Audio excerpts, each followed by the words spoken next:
En julio de 1776, en Filadelfia, los representantes de las colonias americanas que se habían rebelado contra Gran Bretaña, reunidos en Congreso, adoptaron la Declaración de Independencia redactada por Thomas Jefferson de Virginia.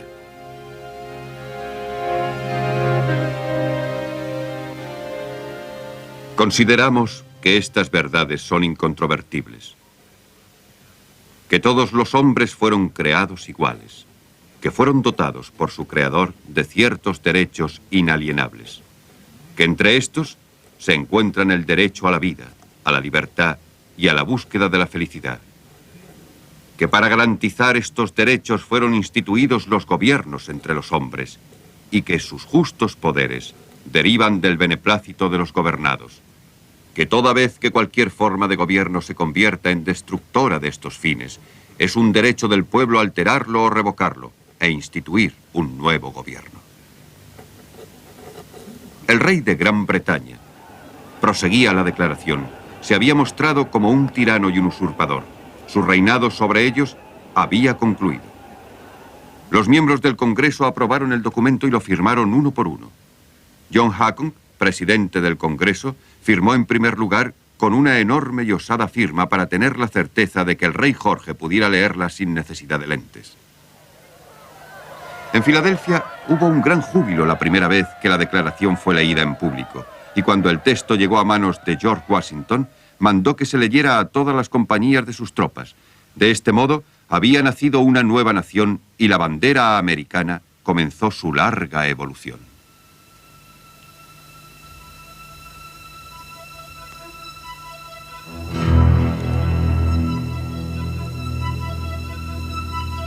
Retrospectivamente, la secesión de las 13 colonias aparece casi inevitable, pero no fue así como apareció en la época.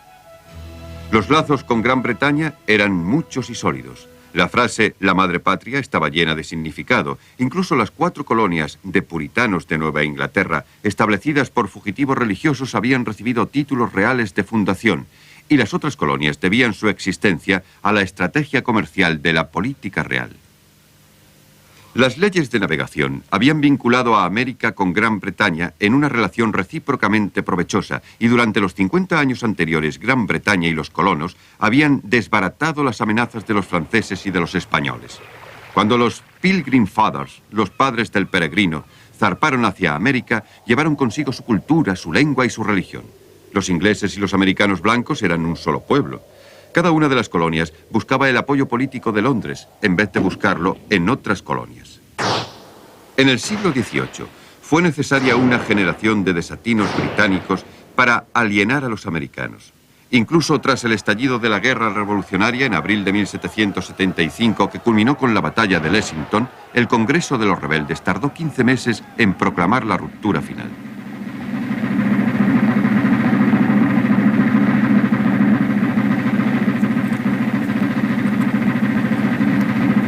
Parecía algo temerario que 13 pequeñas colonias se zafaran de la protección británica en un mundo de constantes guerras entre imperios, pero una vez que se había dado el gran paso, resultó irrevocable.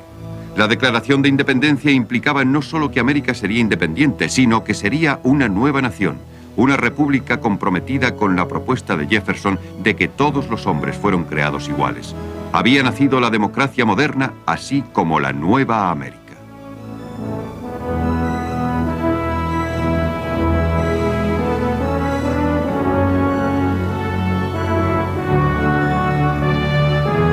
Un nuevo orden político. En 1776, los americanos habían comenzado a crear una nueva nación, pero no poseían la organización necesaria. La guerra contra los británicos dificultó sus progresos. Hubo victorias, pero también casi el mismo número de derrotas. En 1776, Nueva York ardió mientras los americanos huían. En 1777 perdieron Filadelfia. En 1780 Charleston. El ejército, que había formado el Congreso con dificultades, se habría derrumbado de no ser por el coraje, la sabiduría y la fortaleza del general George Washington. En 1777, en Saratoga, la causa de los americanos se vio favorecida por la conducta de los británicos, cuyos generales poseían un genio especial para arrebatar las derrotas de las garras de la victoria. El general británico Burgoyne, que había invadido el país desde Canadá, avanzó y se alejó demasiado de su base, por lo que quedó aislado y fue obligado a rendirse. En 1781, otro general británico fue cercado y derrotado por los aliados en Yorktown, en Virginia. Este fue el fin de la guerra, aunque la paz no fue firmada hasta 1783. Mientras los soldados británicos marchaban hacia el cautiverio, sus bandas interpretaron una canción titulada El mundo se ha vuelto del revés. Era un comentario apropiado, ya que no cabía duda de que estaba empezando una nueva era. La victoria sobre los británicos llevó a los americanos a la búsqueda de un nuevo sistema de gobierno. George Washington presidió una nueva asamblea en Filadelfia en 1787. El objeto de esta convención era dar a América una constitución. Tras varios meses de arduos trabajos en secreto, los delegados desvelaron el documento que ha gobernado desde entonces a los Estados Unidos. La Constitución es un documento lleno de pormenores prácticos y sensatos, lo que en parte explica su supervivencia, pero debe su éxito a los principios que lo gobiernan. No se trató de ninguna ruptura repentina con el pasado. Puesto que los británicos ya no podían gobernar su imperio de América del Norte, los americanos asumieron esa tarea. En vez de un rey nombraron a un presidente, en vez de un parlamento, un congreso. Las antiguas colonias eran ahora estados, pero por lo demás permanecieron sin cambios. Además, se reparó en que la nueva nación era demasiado grande como para tener un gobierno centralizado. Se tardaba semanas en recorrer a pie o en diligencia la distancia que separaba Savannah, Georgia, de Boston. El territorio al norte de Boston estaba ampliamente inexplorado. América se extendía ahora desde los Grandes Lagos hasta casi el Golfo de México, desde el Mississippi hasta el Atlántico. Pronto se extendería todavía más al oeste, comprendiendo una parte de los territorios inicialmente colonizados por Francia y España. De ese modo se adoptó una estructura federal, una separación horizontal de poderes.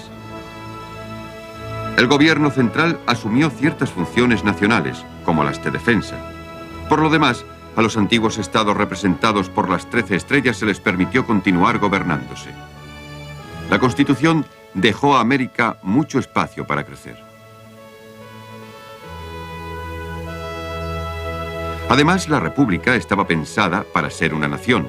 Las palabras iniciales de la Constitución son «Nosotros, el pueblo de los Estados Unidos, al objeto de formar una unión más perfecta». La Gran Bretaña había unido a los americanos contra sus impuestos y sus recaudadores. Los americanos no volverían a permitir ser divididos. Los derechos de los individuos, así como los de los estados, se enumeran en las 10 primeras enmiendas a la Constitución firmadas en 1789 y ratificadas en 1791. Se conocen colectivamente como la Declaración de Derechos. El artículo primero garantiza la libertad de religión y la libertad de expresión. Estos derechos no pueden ser anulados por las autoridades federales. Se estableció deliberadamente una cautelosa separación que ha durado desde entonces entre el poder ejecutivo, legislativo y judicial para impedir toda concentración autoritaria de poderes.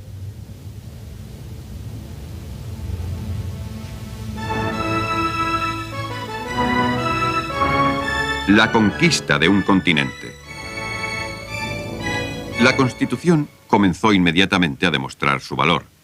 Los hombres pobres vieron que salvaguardaba sus derechos y de este modo su lealtad quedó renovada. Los ricos experimentaron una nueva confianza en el futuro del país y se mostraron dispuestos a invertir en él y a prestar dinero a su gobierno.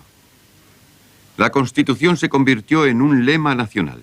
Lo que es anticonstitucional es erróneo por definición.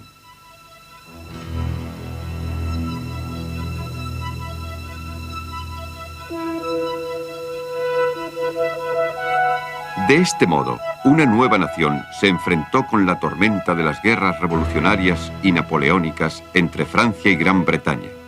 Estas guerras se combatieron ampliamente en el Atlántico y ambas partes acosaron a los neutrales, lo que afectó al comercio en el Atlántico. Los Estados Unidos quedaron muy afectados. Hasta 1812, América permaneció neutral, pero a continuación, la agresión británica indujo al presidente Madison a entrar en guerra y los británicos abandonaron Washington en llamas. Fue un periodo de vejaciones del que América obtuvo un gran premio. En 1800, Napoleón Bonaparte obligó a España a ceder a Francia un área enorme de América del Norte. En 1803, los americanos lograron comprarla por 15 millones de dólares. Los límites occidentales eran las montañas rocosas. De un solo golpe, América había duplicado su superficie y se convirtió en un auténtico rival en poderío y territorio del Imperio Español en el oeste y de las colonias británicas del norte en Canadá.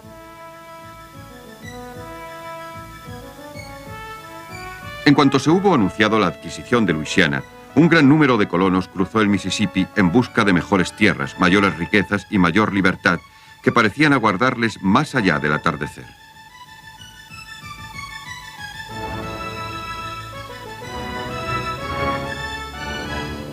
Este gran movimiento de población prosiguió hasta finales del siglo XIX.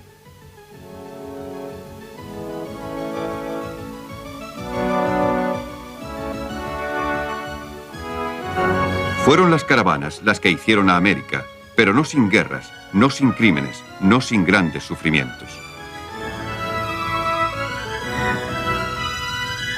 Y las víctimas de esta gran oleada de colonos fueron las tribus indias y los búfalos.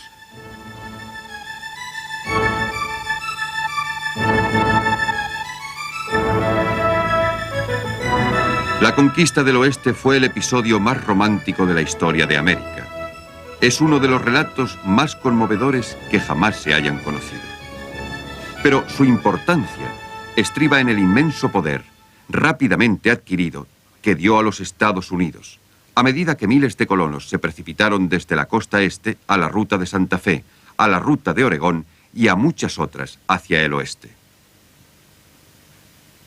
En 1790, los Estados Unidos constaban de 13 pequeños estados en el litoral del Atlántico. En 1860 eran ya 33 estados, además de los territorios que habían pertenecido a España. Durante esta época la población había pasado de 4 a 31 millones. La diminuta federación de los tiempos de George Washington se había convertido en una gran potencia siguiendo la estela de los colonos.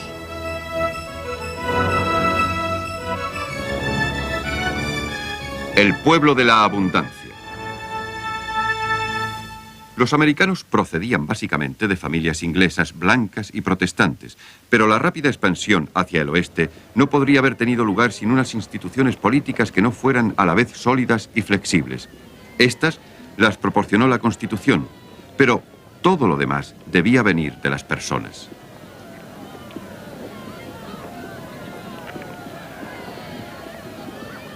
Es cierto que la población urbana de la costa este había aumentado en la primera mitad del siglo XIX a un ritmo que jamás ha sido igualado.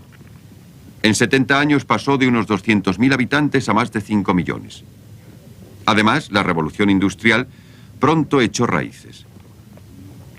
El primer ferrocarril de vapor fue abierto al tráfico en 1830. 40 años después, el tren era el medio de transporte de moda. Lejos de las ciudades, el desarrollo continuó. Se talaron bosques y se araron praderas.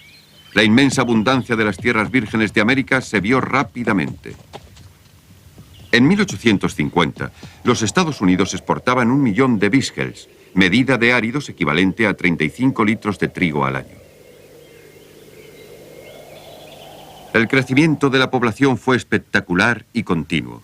En 1860 alcanzó los 31 millones y en 1910 se había triplicado hasta los 92. En 1980 la población superaba los 226 millones. El crecimiento de la población y la creciente necesidad de productos americanos por parte de Europa fomentó el crecimiento de las fábricas, granjas y plantaciones americanas. En esta ilustración, la figura del progreso sujeta un libro de escuela y revolotea benéficamente sobre América, fijando los cables del telégrafo detrás de ella. Ese fue uno de los temas destacados de la historia de América. El alto nivel de vida que había hecho posible un trabajo duro y la prosperidad que siempre ha sido uno de los componentes de la forma de vida americana. Los fenómenos conjuntos de la expansión continental, del aumento de la producción y del crecimiento de la población fueron obra de un pueblo enérgico, inteligente y bien preparado. Su fuerza procedía de un esfuerzo coordinado, una necesidad de cara a los rigores de las tierras inexploradas. También se trataba de un pueblo muy bien instruido. Casi todo el mundo creía que la escolarización era necesaria y deseable tanto para los hombres como para las mujeres. Los votantes pobres podían utilizar su poder político para obligar a los ricos a pagar la educación. La instrucción primaria era casi universal en el noreste y en el medio oeste, aunque no en el sur, a mediados del siglo XIX. La vida era dura para la mayoría de la gente, pero los americanos estaban llenos de inventiva y de recursos. En este cuadro imaginario, el inventor del alfabeto Morse se sienta enfrente del de los neumáticos. En uno de los lados, el pintor muestra al inventor del revólver Colt y con él al hombre que ideó la segadora McCormick, la precursora de la cosechadora combinada. Este artefacto hizo posible cosechar enormes extensiones de trigo con una mano de obra mínima. La desmotadora de algodón Whitney revolucionó el cultivo de algodón en gran escala. La exploración del interior de América reveló unas fuentes de gran riqueza. Los geólogos recorrieron las montañas y los valles y descubrieron nuevos yacimientos de cobre, carbón, plomo, oro, hierro y petróleo. En 1848 un obrero descubrió oro en California, lo que dio lugar a la fiebre del oro en aquel año. Florecieron los 33 estados, aunque el capital de inversión procedía en muchas ocasiones del extranjero. El precio del progreso. Los angloamericanos habían puesto en movimiento unas fuerzas que no podían controlar. El sistema político que había favorecido a la empresa individual era democrático y seguía evolucionando. A medida que la población se extendía, el poder hubo de ser compartido por un número cada vez mayor de personas. La población protestante inglesa estimuló la inmigración, especialmente desde Irlanda, donde había hambre y carestía. Luego descubrió que no le gustaban los resultados. En la década de 1850 hubo un vigoroso movimiento político anti-inmigración. Los vociferantes irlandeses católicos eran uno de los blancos principales.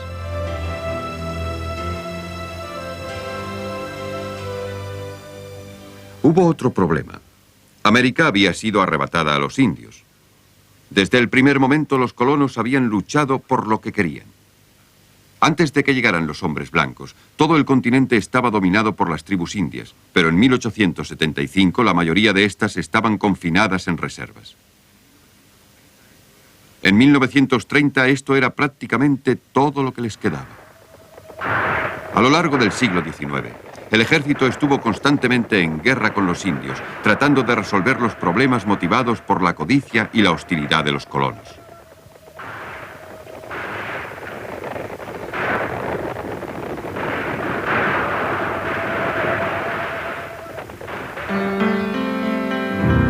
Un tercer y crucial problema era que el cultivo del algodón y del tabaco descansaba en la cruel explotación de los negros mediante el sistema de esclavitud.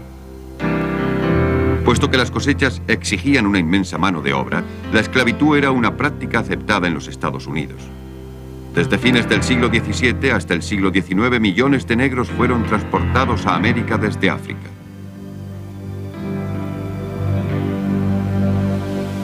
La supervivencia de la esclavitud en el siglo XIX se debió a los inmensos beneficios del cultivo del algodón.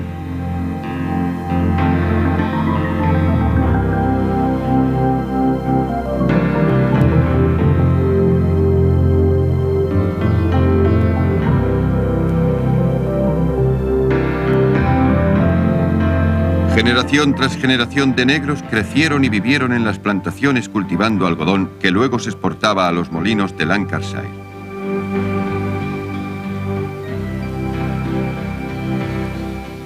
Los blancos de los estados algodoneros no podían decidirse a desechar un sistema que les había enriquecido. Y resolvieron el problema de las relaciones entre razas a su favor, por muy monstruoso que parezca. Mientras tanto, los principios cristianos y democráticos de los blancos del norte se volvieron cada vez más intolerantes con respecto a la esclavitud, lo que llevó a dominar y a envenenar la política americana. Los estados sureños temían quedar demasiado debilitados en la Unión para poder resistir a la facción norteña antiesclavista. Los hombres del norte y del oeste estaban decididos a que las nuevas tierras, desde Nebraska y Kansas hasta Nevada y California, fueran explotadas por mano de obra blanca libre.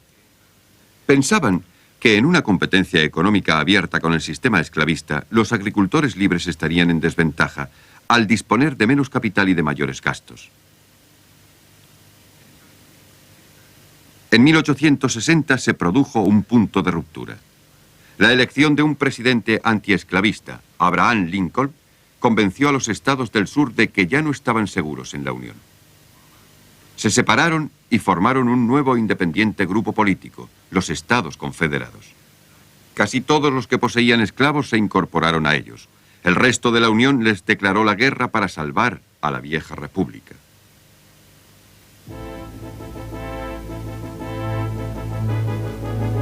En ambos bandos las bajas fueron muy numerosas.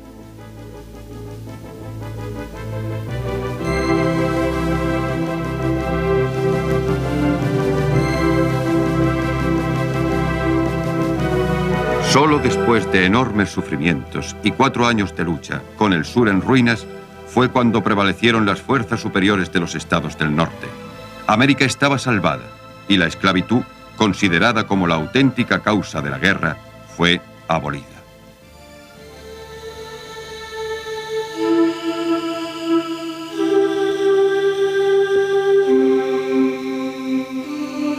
El reajuste que siguió a la guerra civil aún dejó a los negros americanos en su conjunto a merced de los racistas blancos.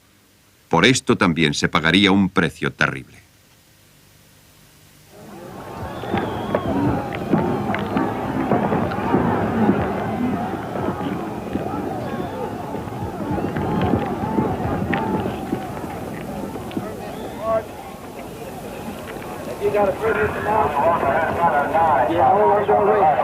You have a chance to go stone, or go home if you like, or not. You understand? You're not going home. You're under arrest. Move behind the line. Move through the police line and behind the line.